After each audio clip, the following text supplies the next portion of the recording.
Mga katrops, welcome back ulit sa aking channel, Sports React PH.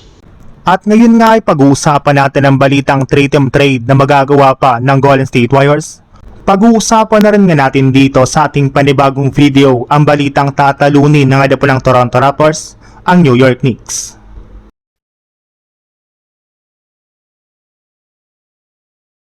Kamakailan lamang nga po mga katrops ay pinag-usapan sa social media ang posibilidad na pag-trade ng Golden State Warriors sa kanilang superstar na si Jimmy Butler.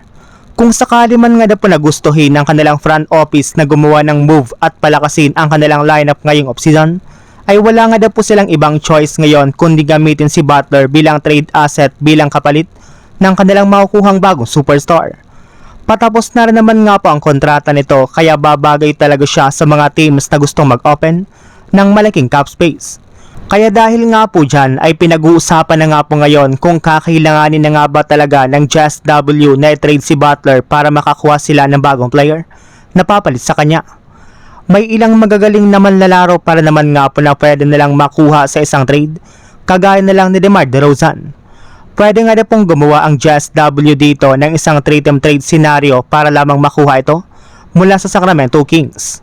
Nagkasundo na rin naman nga po ang kampo ni DeRozan at ang front office ng Kings na maghiwalay ngayong offseason. Kaya mas magiging madali na nga po para sa Jazz W at Kings na magsagawa ng trade. Samantala, punta naman tayo sa ating sunod na pag-uusapan sa balitang tatalunin ng adapo ng Toronto Raptors, ang New York Knicks. Matapos nga po na makuha ng New York Knicks ang kampyonato last season, ay bigla na lang naman nga pong nagpalakas ng lineup ang karamihan sa mga teams sa Eastern Conference. Balak nga daw talaga ng mga ito na pigilan ng Knicks na makakuha ng back-to-back championship sa susunod na season. At isa nga po sa mga itinuturing na tinik ngayon sa ating defending champions ay walang iba kundi ang Toronto Raptors, na mas pinalakas na nga po ang lineup simula nang makuha nila si Kawhi Leonard sa isang trade mula sa Los Angeles Clippers. Kumpara nga po last season ay meron na nga po sila ngayong mas mapagkakatiwalaan at mas consistent na superstar sa katauhan ni Kawhi Leonard. Hindi nga po katulad kay Brandon Ingram ay isa rin naman nga po itong legit na defensive player. Kaya mas papalakasin pa nga po nitong lalo ang lineup ng Raptors kasama si Emmanuel Quickley, RJ Barrett, Scottie Barnes at si Jakob Poeltl.